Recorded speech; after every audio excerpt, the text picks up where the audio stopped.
সাকিব আল হাসান এমন একজন মানুষ কোন ধরনের সমালোচনা সহ্য করতে পারেন না। কিছুদিন আগে তার সাথে আমার দেখা হয়েছিল, আমি দেখি নাই। সে হঠাৎ করে আমাকে সোনারগাঁ হোটেলে বাংলাদেশ এবং ভারতের মধ্যে যে ক্রিকেট ম্যাচ ছিল ওই সময় আমার দেখেই সে পুলিশ এবং বিসিবির কর্মকর্তাদের সামনেই আমাকে মারতে আসছিল। আমি আপনাদেরকে একটা জিনিস বলতে চাই, শুনেন, যদি সাধারণ মানুষ যেভাবে বিচারের মুখোমুখি হয়, সাকিব আল হাসানের মতো মানুষকে যদি একটা মানুষ যদি দেশ বিক্রি করে দিত চিন্তা না করে, এই ধরনের জিনিস যদি সে করতে পারে, তাহলে তারে দিয়ে এই দেশের ভালো কিছু হইতে পারে না। আমি সেদিন যেদিন সে আমার মারতে আসছিল, আমি কাউরে বলি নাই। আমি মনে করছি থাকো, আল্লাহর কাছে বিচার দিছি যে এই ধরনের বাংলাদেশ ক্যাপ্টেন্সি পর্যন্ত ক্রিকেটের ক্যাপ্টেন হিসাবেও সে মনে করলাম যে এই ধরনের মানুষ যদি বেয়াদব হয়, তাহলে তারপরে আর বিচার দেওয়ার জায়গা থাকে না। আমি দাবি জানাবো সরকারকে, তাকে ঠিক করেন, তাকে মানুষ বানান, আর না হইলে সে এই ধরনের কাজ করতেই থাকবে। মাননীয় সদস্য জনাব সৈয়দ সাইদুল হক হবিগঞ্জ ৪ সম্পূরক প্রশ্ন। সাকিব আল হাসান আমাদের একজন নামি দামি ক্রিকেটার, যার জন্য আমরা গর্ববোধ করি। উনি একটা স্বর্ণের দোকান উদ্বোধন করার জন্য চলে গেছেন দুবাইতে। তো আমরা যে কোনো সেলিব্রিটি যারাই আছে না কেন, তাদেরকে কেউ দাওয়াত দিলে চাইতেই পারে। আমি সাকিব আল হাসানের কোনো দোষ এই পর্যন্ত দেখি না। কিন্তু যখন আমি জানতে পারলাম যে ডিবির পক্ষ থেকে, ডিটেকটিভ ব্রাঞ্চ বা পুলিশের পক্ষ থেকে সাকিব আল হাসানকে জানানো হয়েছিল যে আপনি যার দোকান উদ্বোধন করতে যাচ্ছেন সে একটা পুলিশ ইন্সপেক্টরের হত্যা মামলার আসামি এবং সে পলাতক অবস্থায় আছে, ইন্টারপোলের সাহায্যে আমরা তারা ধরে নিয়ে আসার চেষ্টা করতেছি, আপনি তার দোকান উদ্বোধন করতে যাচ্ছেন, তারপরও সাকিব আল হাসান শুনেন নাই।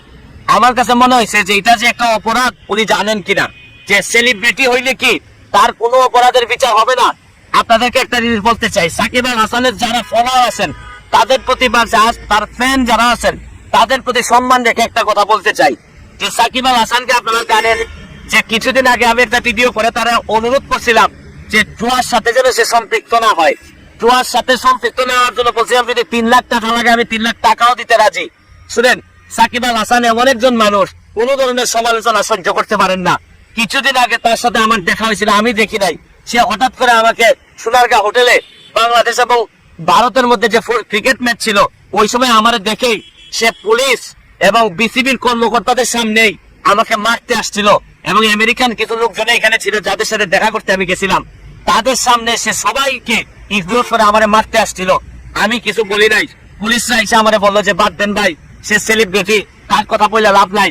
এবং আমিও মনে করছিলাম যে সেলিব্রিটি মানুষ, তার যদি কিছু অপরাধ করে আমি যদি মাইরও খাই, আপনাদের কার কাছে বিচার দিব, তারপরও কোনো কথা আমি বলি নাই। কিন্তু আজকে আমার কাছে মনে হয়েছে জুয়া থেকে শুরু করে আজকে তার এই দুবাইতে উদ্বোধন করা পর্যন্ত আমার কাছে মনে হয়েছে যে বিদ্যান যদি আপনার খারাপ মানুষ হয় তাহলে পরিত্যাজ্য। সে যত কোয়ালিফাইড লোকই হোক, সে যদি মানুষ হিসাবে যদি ভালো না হয় তাহলে তার ফ্যান আর হওয়ার সুযোগ নাই। আমি আপনাদেরকে একটা জিনিস বলতে চাই, শুনেন, যদি সাধারণ মানুষ যেভাবে বিচারের মুখোমুখি হয়, সাকিব আল হাসানের মতো মানুষকে যদি এই বাংলাদেশের মানুষকে শুধু টাকার জন্য যদি এই ধরনের মেসেজ দেয়, তাইলে কিন্তু বাংলাদেশে আপনি কোনোদিন সোনার বাংলা বানাইতে পারবেন না। কারণ ভালো ফুটবল খেলে, ভালো ক্রিকেট খেলে একটা মানুষ যদি দেশ বিক্রি করে দিত চিন্তা না করে, এই ধরনের জিনিস যদি সে করতে পারে, তাহলে তারে দিয়ে এই দেশের ভালো কিছু হইতে পারে না।